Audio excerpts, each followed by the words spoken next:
Good afternoon, and thank you for joining us for today's webinar on Becoming a Rainmaker, brought to you by McKonly and Asbury. Today's speaker will be Dave Blain of McKonly and Asbury. If you have any technical difficulties or feedback during the webinar, please use the built-in chat function in the webinar software to send us a message. Also, please submit questions during the webinar as well, and we will answer your questions either during the webinar or at the end if we have time. We will be posting the slides from today's presentation on our blog at www.macpas.com/MA-news. Look for that post to be up by the end of the day tomorrow. You will be receiving CPE credit for attending this 1-hour webinar. CPE certifications will be sent out via email within the next week. Without further ado, here is David Blain. Good afternoon and welcome to today's webinar, Rainmaker, Networking and Selling a 12-Step Process, presented by McKonly and Asbury. My name is David Blain, and I will be the presenter of this webinar today.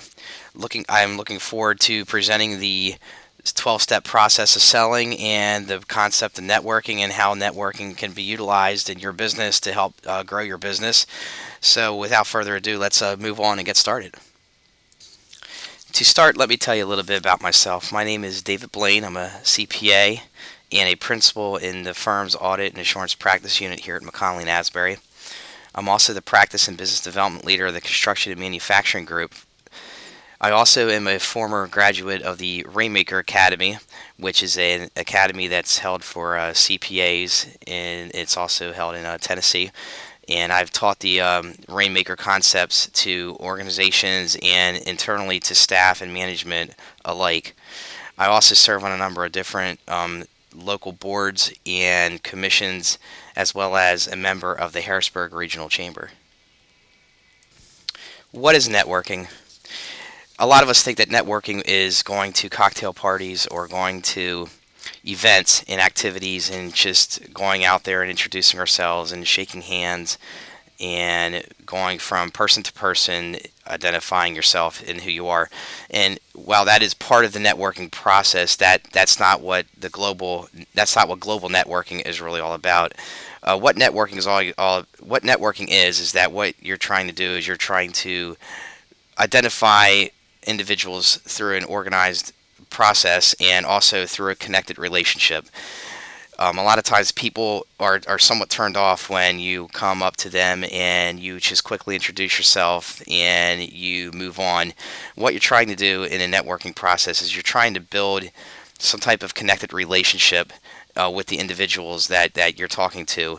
And you build that connected relationship through a number of different means. It could be through commonalities, things of interest, business of interest. It could be a number of different things, but it's really trying to build some type of connection with the individuals that you're speaking to. Let's talk about types of ways to network. The three things we're going to talk about are going to be, number one, how to properly introduce yourself. Number two, the elevator pitch strategy.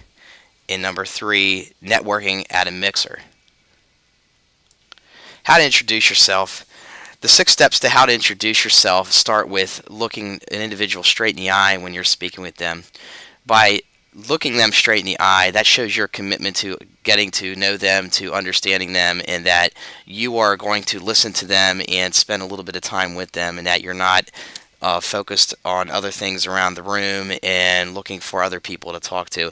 That a lot of times turns a lot of people off, and they will not feel as comfortable talking with you.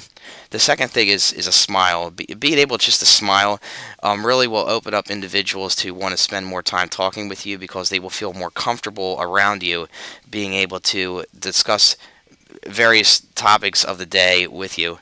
The third thing is a firm handshake. Again, a firm handshake just tells people that you're committed to spending a little bit of time with them and to understanding who they are. The fourth thing is say your full name and immediately ask for theirs. By saying clearly what your full name is and saying it once or twice will help them better remember who you are. And you should always immediately ask for their full name. So that shows, again, your interest to getting to know them and to understand who they are. Number 5 is tell a little bit of your background.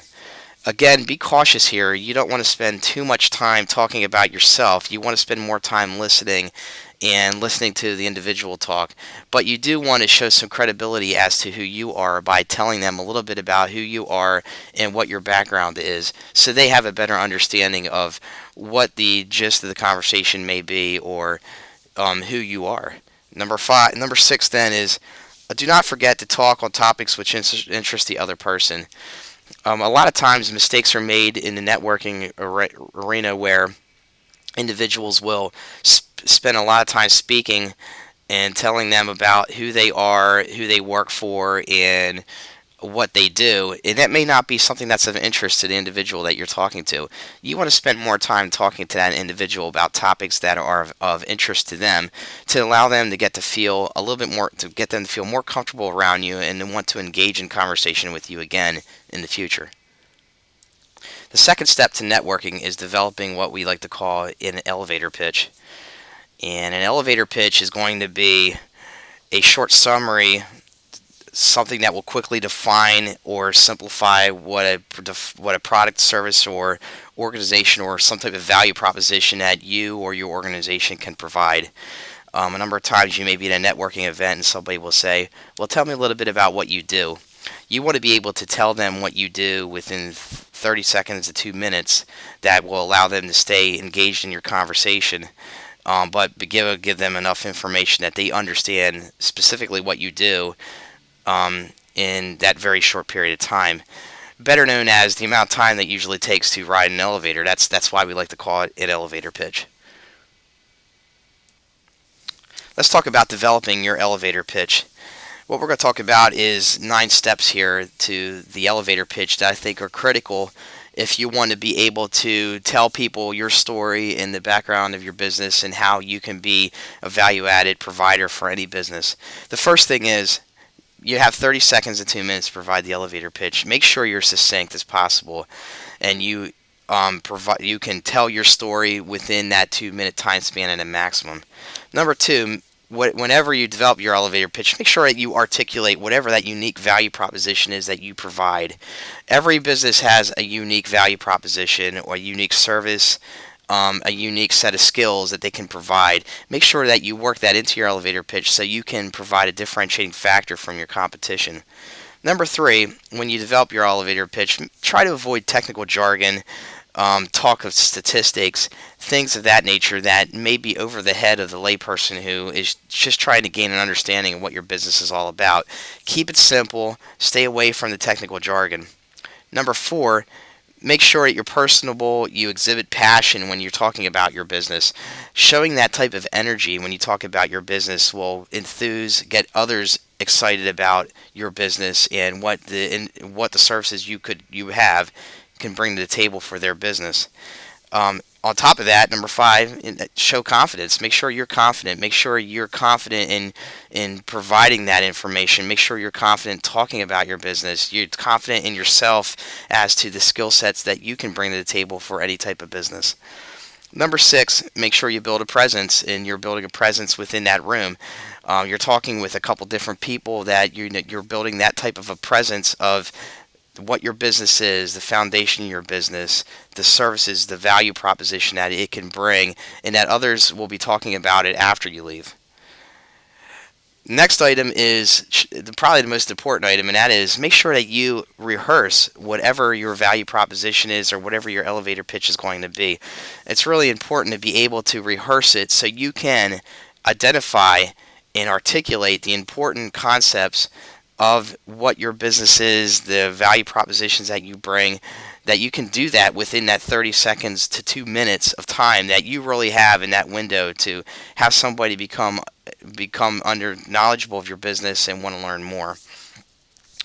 Next thing would be is when you go to a networking event, make sure you've done some research as to who may be at that event, so you know who to approach within that event. That you can spend the right time working to network with the right people at the event. That's really somewhat important. You don't want to be spending your time networking with individuals that may not really have a real interest in your business or a real understanding with your business, or they're there's no need for the services that you provide. Final thing would be is make sure you prepare yourself for possible questions that you may be asked after you give your 30-second to 2-minute elevator speech. Being able to answer the questions after you give your elevator speech is just as important as giving the elevator speech, because if you stumble or you're not clear in regards to what your responses may be, that may be an indication that you are not as confident about your business, that you are not as prepared within your business. And perception is reality for a lot of people. If they perceive that you are more of a marketing individual and not as much an understanding of the business individual, that may turn some people off. So being able to answer questions that may be posed is very important. The next item we're going to talk about is the 10 Commandments of networking at a mixer. The first commandment is have the tools to network with you at all times. So the question may be, well, what are those tools? Well, first thing would probably be business cards. Let's make sure that when you go to a networking event that you take a set of business cards with you, or you have some business cards available with you, that as you are networking and speaking with others, that you can provide them some information as to who you work for, your name, and contact information. Some other tools that you might want to have, again, is the elevator pitch. Make sure that you've prepared your elevator pitch and that you have rehearsed it and you are ready to discuss that elevator pitch at the networking event. The last and final thing that I would say is kind of an important tool is just dress code. Making sure that you're appropriately dressed for the event and that that your dress standard meets whatever the networking event code is. You don't want to go there if it's a suit and tie event without a tie on, or with just a collared shirt and a blazer. You want to make sure that you are dressed to impress. You want to make sure you're dressed appropriately for the event. The second thing is set a goal for the number of people you'll meet. Now keep in mind, networking is not about how many people you meet. It's about how many people you talk to that will know who you are. So that may be only necessary for you to spend some time talking with 3 or 4 individuals, not having to talk with 100 individuals in a room. Networking is about building relationships. That is the most important thing that we need to understand here. It's not about introducing yourself and moving on to the next person. It's about building a relationship with an individual who will want to continue a relationship with you into the future on a business perspective. So what you want to do is you want to make sure that when you set a goal for the number of people you want to meet, you want to keep it reasonable. I think you want to try to ID the individuals that are in the room when you go into the room as to who would be some important individuals for you to try to get in front of and try to at least introduce yourself and be able to give your networking or give your value-added proposition elevator speech. And last thing is keep it focused. Again, we don't need to you don't need to introduce yourself to everybody in the room. But what you want to do is the individuals you do introduce yourself to, you want to be able to have a very good conversation with them that will allow them to gain a better understanding of who you are, so they can maybe possibly contact you again in the future. The third thing is act like a host and not as a guest. In other words, you want to not just stand in the corner, stand along the wall, having a cocktail, speaking with the individuals you're comfortable with speaking with, that may be people from your business. You want to be more of a host. You want to be more outgoing. You want to just be out there, kind of talking to the individuals that you need to talk to. Now that doesn't mean you need to be extroverted, and you need to be an extroverted individual that goes out and talks to everybody. If you're an introverted individual, you can do just as fine networking as well if you keep things focused and you understand who you are internally, and that you can go out and speak with some different people based upon focusing your time and attention as to who's the individuals you want to talk to. When you are networking, the one thing that's really most important is listen and ask questions. Again, people get somewhat turned off when you spend the majority of the time talking and that they can't spend time talking about who they are. So you want to keep the conversation open to allow people to talk so you can listen, which will allow you to gain the knowledge and access by asking questions to that individual. Next thing is, don't try to close a deal at a networking event. Seems to be a common mistake that's made by a number of individuals. They think that going to a networking event, you are going to be able to go into the event and you're going to just go in there and close a deal and talk about what your services are and be able to have the deal closed. Don't try to do that. What you want to do at a networking event is you want to, again, explain who you are, make sure that you have your value proposition in place, in what your elevator speech is. But trying to close a deal should be the least of your concerns in a networking event. You're trying to build relationships. Remember, the biggest part of networking is building a relationship. Number 6, give referrals whenever possible. If you're talking with an individual and they're talking about the need for a possible service, you make sure you have a list of referrals or people that you think could be a decent referral for that individual.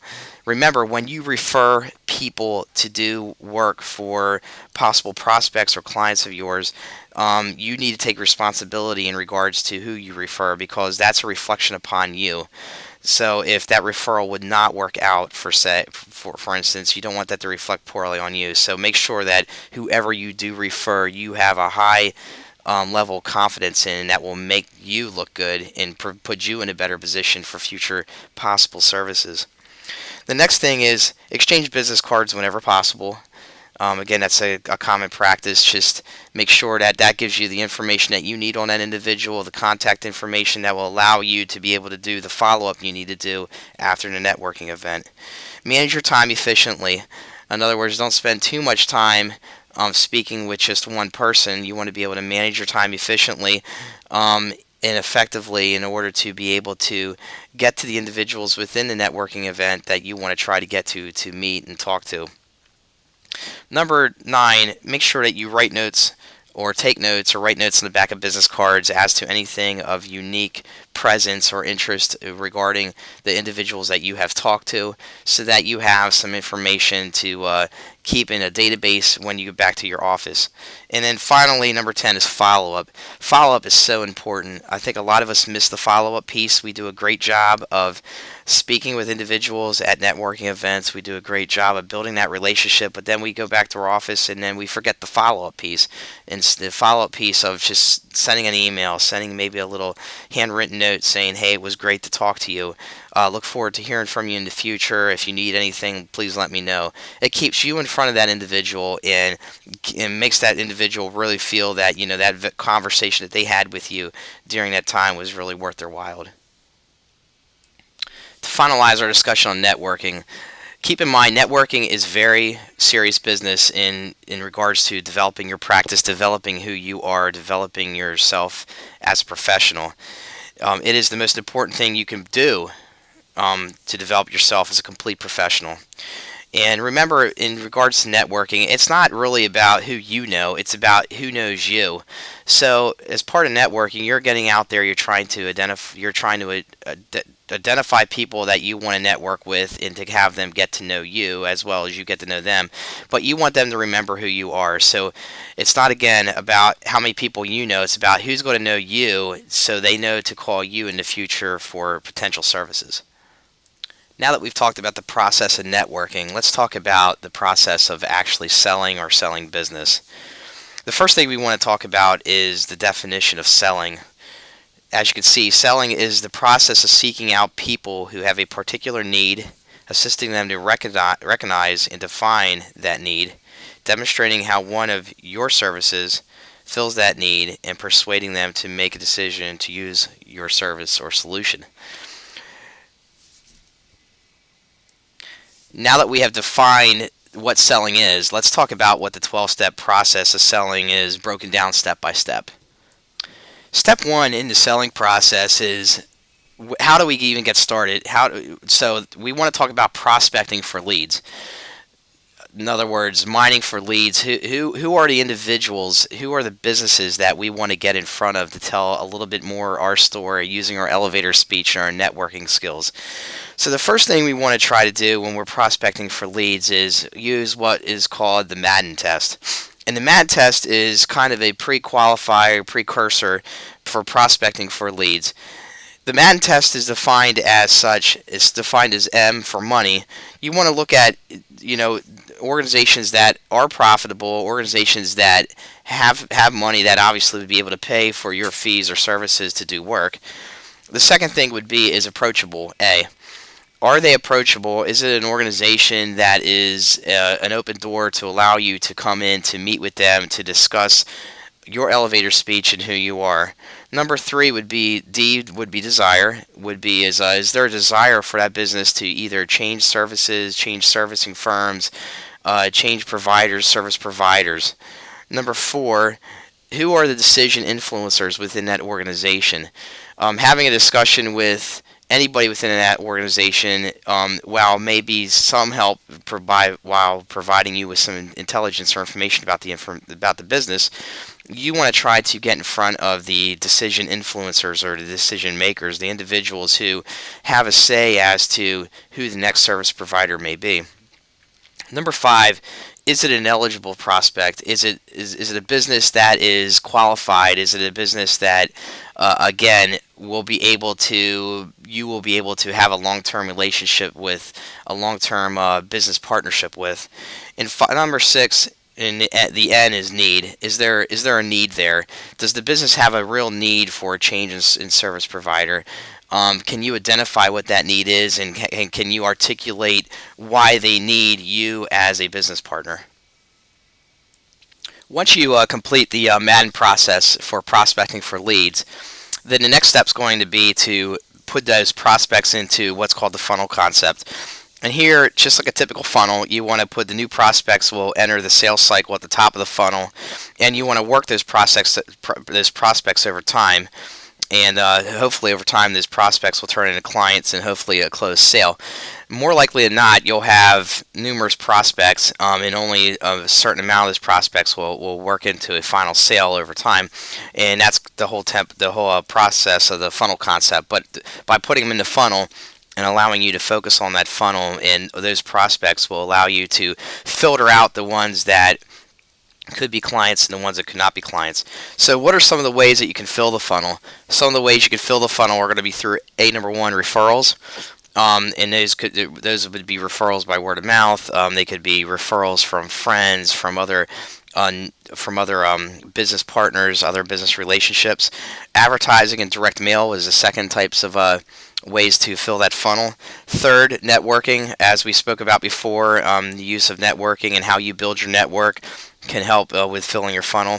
Number 4 would be call-ins, target phone calls, making phone calls to prospects and potential clients. Number 5, target selling, identifying through use of chamber industry publications, whatever it may be, identifying targets that you want to try to approach and doing some specific target selling to those prospects. Once you've identified your prospects and you've put them into your funnel, step 2 then is to try to figure out a way to gain access to those prospects. Gaining access to those prospects can be done in a number of different ways, but one of the more traditional ways of gaining access to those prospects is through direct contact, either through mail, direct mail, phone calls, whatever it may be. Try to set up a lunch with those individuals after maybe a networking event when you met them there.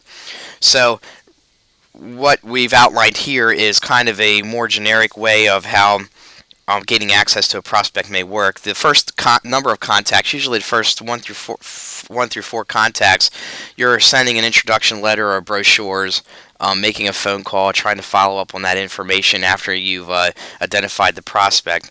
Number 5 would be maybe a phone call from you or a personal visit from one of your team members. Then number 6 would be qualifying that visit. The 7th contact may be follow-up meeting with the prospect. Number 8 would be visit to their office to gather necessary information. Number 9, meet decision influencers after that point. So after you've gathered the information, you've qualified the prospect, then now you want to try to identify who the decision makers are. So as you begin to try to get to the level of trying to make a sell, you've identified who the decision influencers are going to be to make that happen internally within their organization. Then identify outside influencers, maybe bankers, the accountants, the attorneys who maybe represent that organization, getting to understand who they may be, contacting them to see where the feel is within that organization for making a change and how they can maybe help with making that change. Present a draft proposal, and then present a formal proposal to that client or organization. Step 3 in the selling process is to qualify the prospect. We usually use the acronym NEAD, N-E-A-D, to help qualify a prospect. N in the acronym is NOW, standing for who are they using now. So understanding who that service provider is now will better help you understand what the differentiating factors are between your service and the service provider of your competition. Is it a high cost provider, low cost provider, specific niche provider? What is it about that current provider that is that's different from what you do, and how can you better differentiate yourself from them? E stands for enjoy, or what do they enjoy about using Brand X or using that service provider. Understanding what it is that they like about that provider is important for you as you try to begin to position your service with that organization. A stands for alter, and that means what would they alter about the service of Brand X? What would the prospect alter about the services that they're currently receiving from Brand X? Understanding that will help you to very, very much differentiate what you do from what that current service provider does. If you understand what it is that they do that the current prospect would like to alter, will allow you to gain opportunity there by trying to position yourself better through those services that they would like to alter. And finally, D stands for decision, and that means who are the decision makers. Besides the individual that you're meeting with, who are the decision makers that are going to make this final decision? It will allow you to be able to focus more of your time and attention on the right individuals that will ultimately make that final decision. Step 4 is identifying those decision makers. Usually, in most organizations, there's more than one decision maker, so identifying who all the potential decision makers are internally and externally is very important to positioning you for receiving this new work from that potential prospect. There's a number of different decision makers. Usually we look at it by who is the final authority or the economic authority and decision maker. In other words, who's on the board of directors, who's the CEO, who's the president. There are individuals who usually are the final authority or the final decision makers. Understanding who they are is going to help you out by trying to better position yourself in front of them. Who's the users? Who's going to be the users of your service? Is it the CFO? Is it going to be the controller? Is it a shareholder? Accounting staff? Is it operations? Who are the users? Because usually the users will have some influence over who the final decision makers are. But understanding who the users are going to be and positioning yourself in front of the users is also important. The technical influence. Who are the outside influences that would influence making a decision to change a service provider? Is it a banker? Is it an attorney? Is it the outside accountant? Is it an insurance agent? Who are those outside influencers? And if you could identify them, getting in front of them to better position what your services or business proposition is. Number 4 is the champion or the coach. Who within the organization is championing or is trying to push forward a possible change and continuing to be in front of that organization or individual in regards to that possible change as to you being the best provider for that change. And finally, who is the gatekeeper? The gatekeeper being who's ultimately the one is kind of organizing the process, circling the wagons between the final authorities, the users, the technical influencers, and any internal champions to try to come to a conclusion as to how to go about the process of gaining proposals for services and also identifying who the final service provider should be. Step 5 is developing like and trust. And this is very critical in the sales process because more likely than not, people are not going to engage your services or whatever your value proposition is, if they don't have a feeling of comfort around you through developing of some type of like and trust. And here's where we need to spend a lot of time in the relationship building perspective, as we talked about earlier under the networking, where we spend time understanding who the individuals are, who the decision influencers are, getting in front of those decision influencers to not only just sell our services and who we are, but to get them to really feel a genuine respect, a genuine like and trust for you. That can be done in a number of different ways. That can be done through just general meetings. It could be done through sending them additional information on who you are and the services that you provide. It can be done through meeting them in non-business type of atmospheres. It could be at your son or daughter's baseball or softball game, soccer game, where you just run into them and you spend some more time getting to know them and getting to know those individuals and who they are. That usually will strike a tone for developing the like and trust that most people like to have at the very core roots of human understanding. And when they can do that, they will be more inclined to use you for services. It's really important to understand this, that it's 20% of it's really what you know. 80% of it is, do they feel comfortable around you? And if they can feel comfortable around you and they can feel comfortable around the services that you, your organization can provide, or the product that you and your service can provide, they'll more likely than not engage you. But getting to that point takes a little bit of time and it takes effort to work the like and trust angle with any types of prospects. Step 6 is discovering problems and needs. The best way to differentiate yourself from your competition or from the current service provider is to identify what the current problems or the current needs of the business are, so you can then differentiate your services and show how your services can influence or can provide solutions to their problems or needs. A way to do that would be through controlling questions or asking questions to try to control the sale. First way to do that would be through open-ended questions. Using open-ended questions where you're asking a question and you're asking for a response back. Another way would be through closed-ended questions where you can talk about what you think the problem is and ask for a closed-ended yes, no, maybe, that could be type of answer. The third is yes or no questions. Yes, no to this. Fourth would be situational or informational questions where you would talk about a situation and ask them to give you a response back in regards to how that situation would be handled. That's usually very informative for you to use in regards to how certain things work or operate within the organization. And then asking problem questions at the end. Once you've identified what the needs or the problems are within the organization after discussing where things are at with the organization with the decision influencers, then at that point you can create what the potential wants of the organization are. So by identifying what those needs and problems are, you can better specifically identify what services that you can provide to that organization that could be a want for that organization to eliminate a problem or a need that it may have. Again, by identifying those problems and needs within the organization using the techniques that we talked about earlier can help you better identify how to better position what your elevator speech should be, or what the specific identified services are that could be best used or situated within that organization.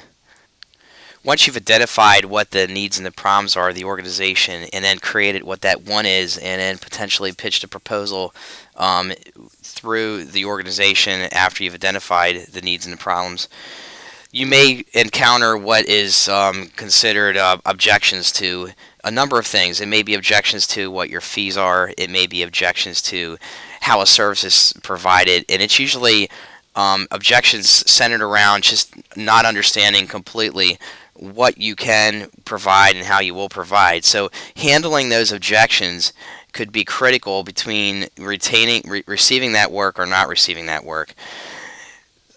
Some of the steps in regards to how to best handle questions are to, number one, listen to the prospect's concerns carefully and keep as quiet as possible while you listen and take notes and try to learn.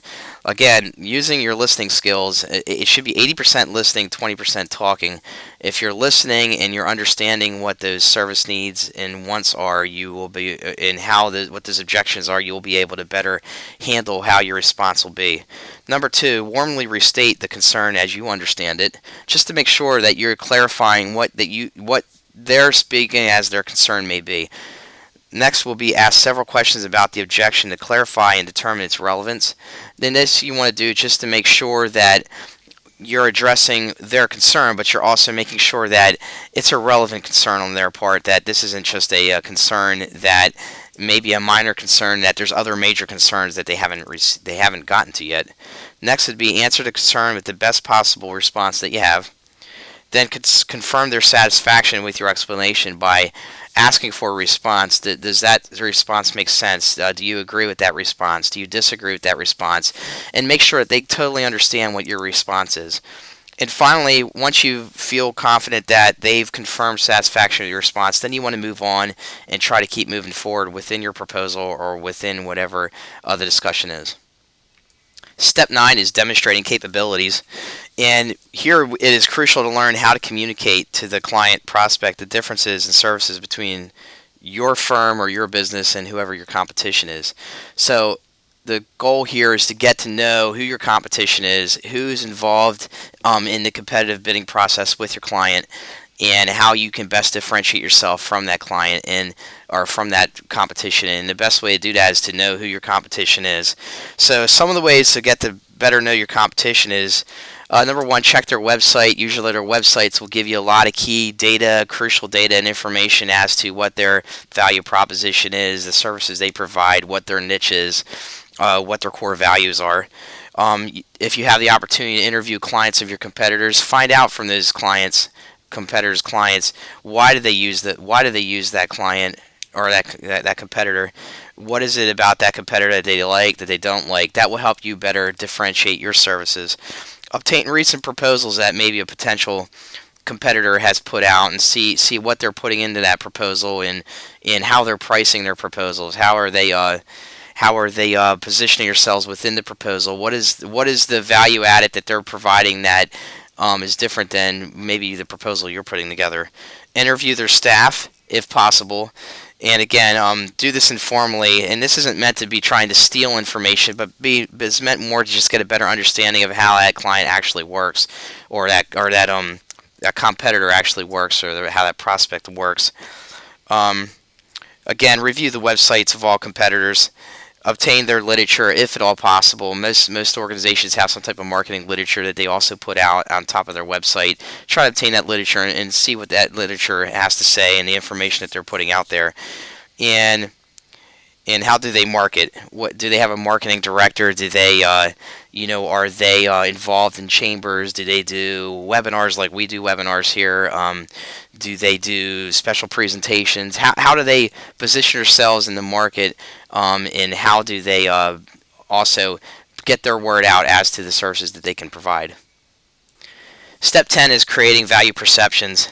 In order to be an effective seller, you must have knowledge of the benefits of your firm or business's services. So if you are the key salesperson, you want to make sure that you understand all the services or product lines that your organization provides, that's the pros and cons of those services or product lines that your organization provides, so you can best differentiate or identify what services are best for that organization, so you can create that value perception.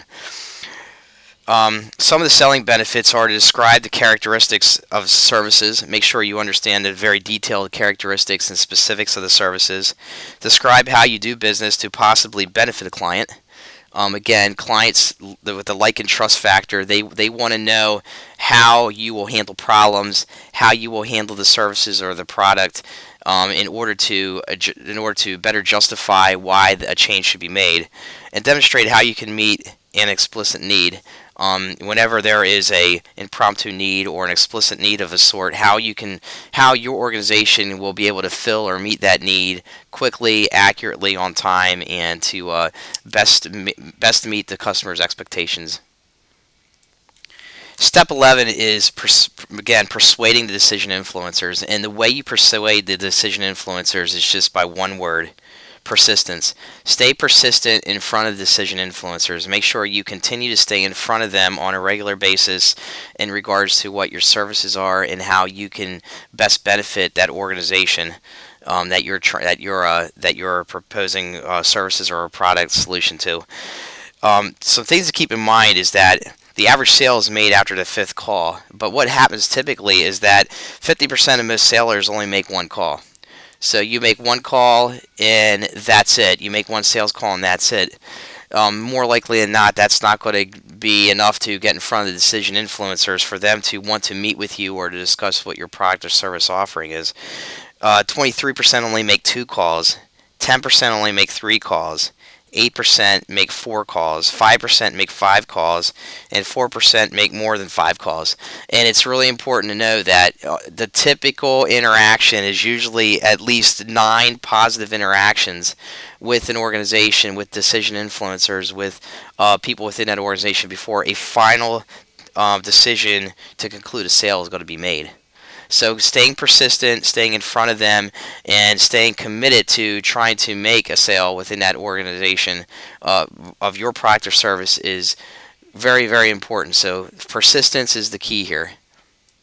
Finally, step 12. Step 12 is ultimately closing the sale.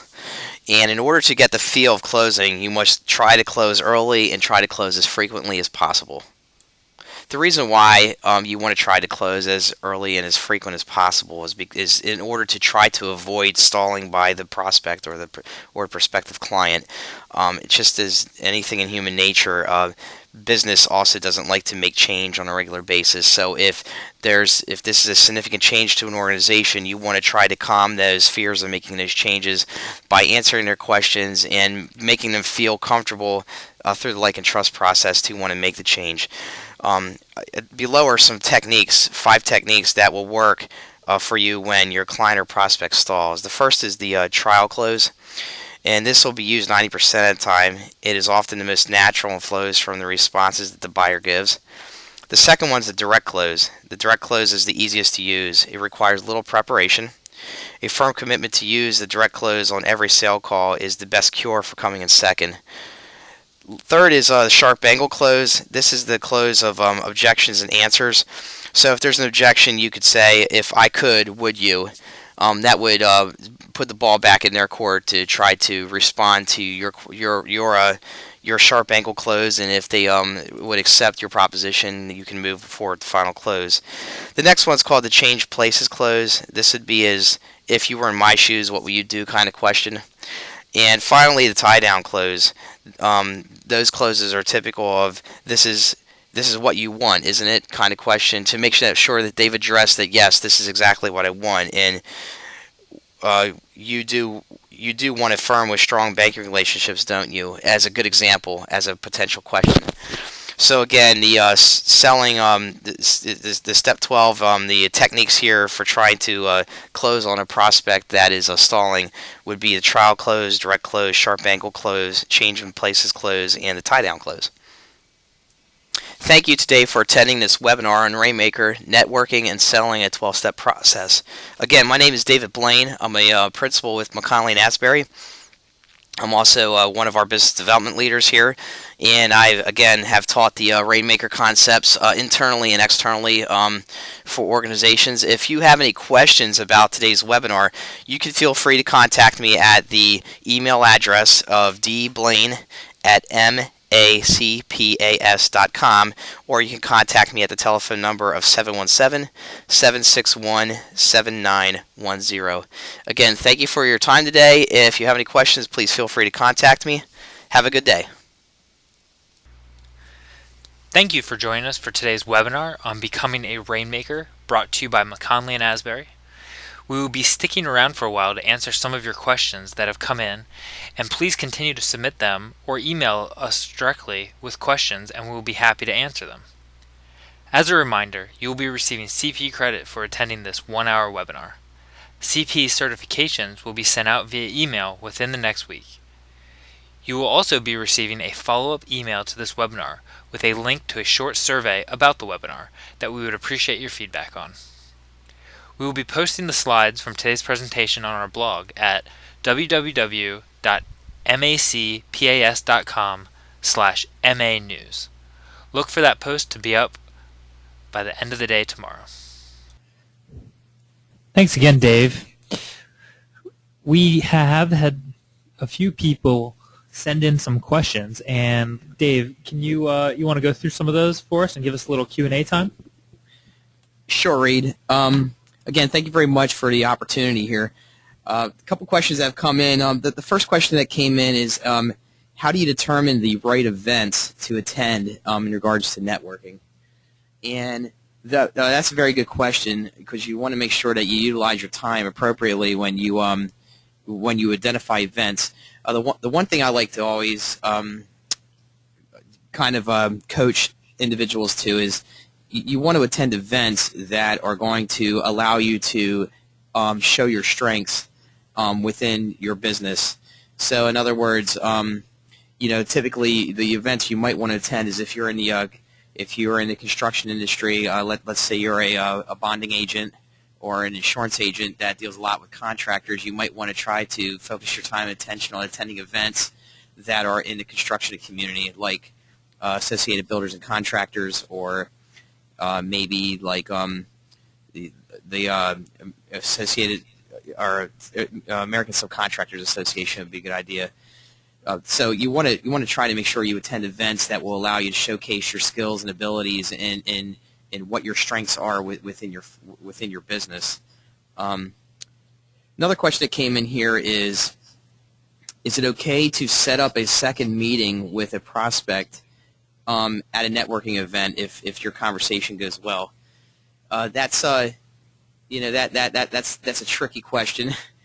I would say this, that if you feel comfortable with the prospect or an individual you just spoke with, and that you can tell that they have a comfort feeling around you, and that you believe that a second meeting could be established, that would be okay.